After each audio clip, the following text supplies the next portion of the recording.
Get ready. 10 seconds. 5 seconds. Start. Sir, I rise to support the demands for grants of the Ministry of Human Resource Development. The Honorable Minister is one of the most intellectual and experienced persons in the field of education and is well aware of the need for development of human potential in the areas of education, youth, women, and children.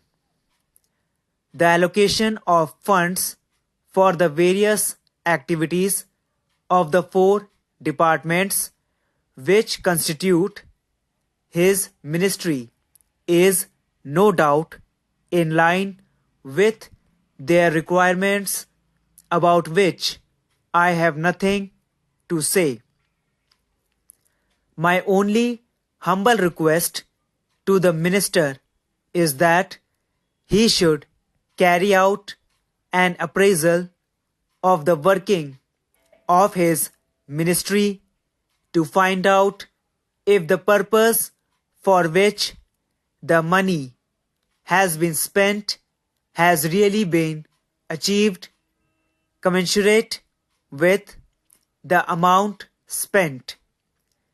To me, it seems that a lot more requires to be done in this respect so that the fruits of quality education reach right down to the poorest of the poor and the socially and economically backward classes.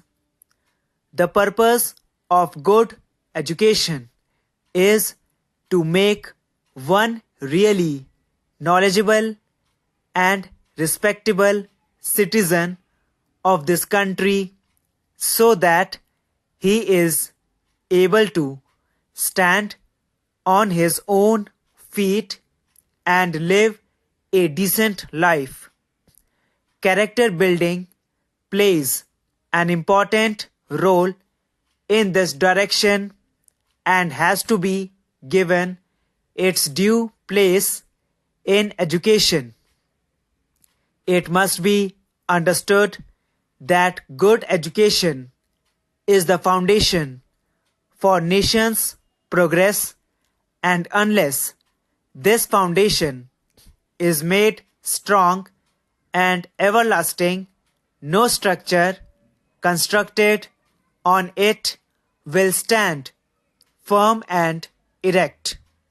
Therefore, we must endeavor to provide quality education to all sections of the society with particular emphasis on promotion and development of fundamental values like character building, national integrity, secularism, focus on environmental and population education, and so on.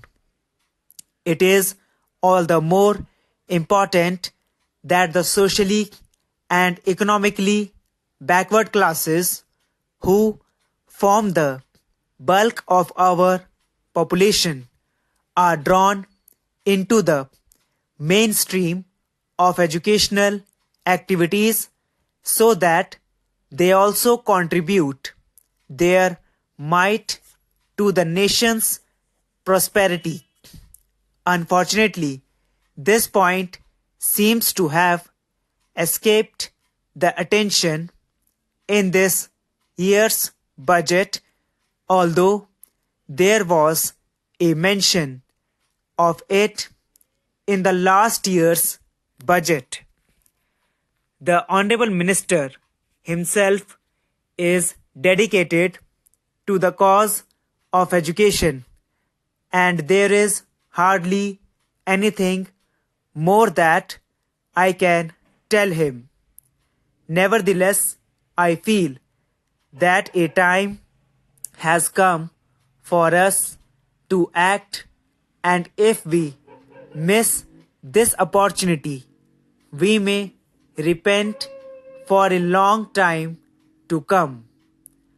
Considering the deterioration in the moral standard of the society today, special emphasis has to be laid on character building in our educational system.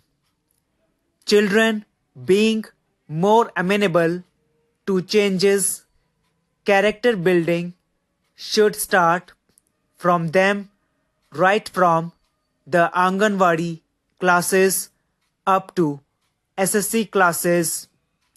If children are constantly told about what is good for the country and also what is good for them, it will have a great impact on them.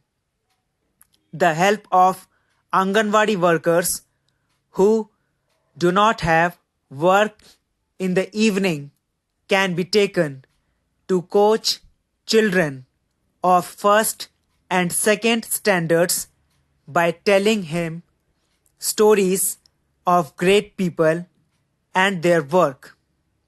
This could be supplemented by giving them books depicting the lives of great men and their noble deeds for reading at home, on which questions can be asked next day during coaching. Once a week, audiovisual presentation can be arranged on the lives and noble deeds of great men. I am sure this will have the desired effect much more faster. With all the money that is spent on education, who are the people who really get the benefits?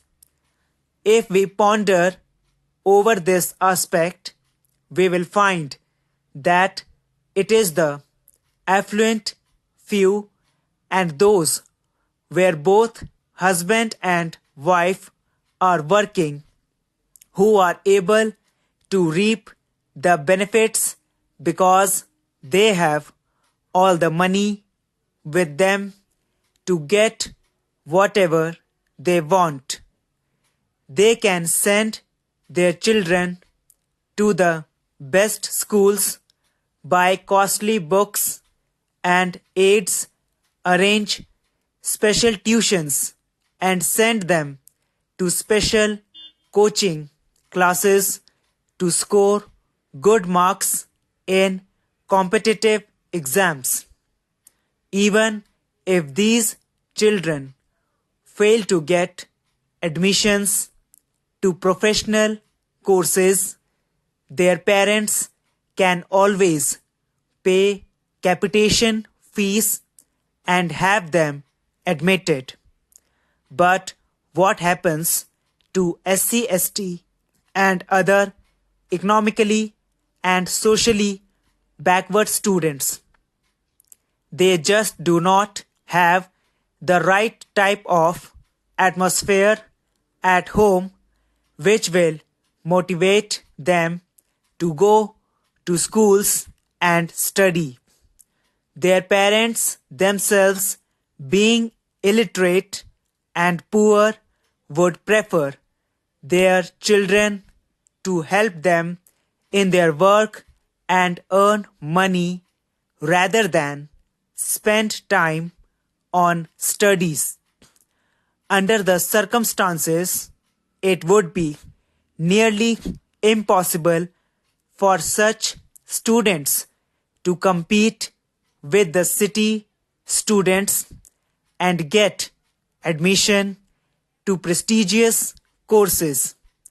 Therefore, I submit that the need of the day is to set up residential schools for SC/ST and other socially and economically weaker students on 50-50 basis. These schools should provide free secondary education and also free boarding and lodging facilities. Strict discipline should be maintained in these schools and greater emphasis should be laid on character building, hard work and dedication, love and respect for the country.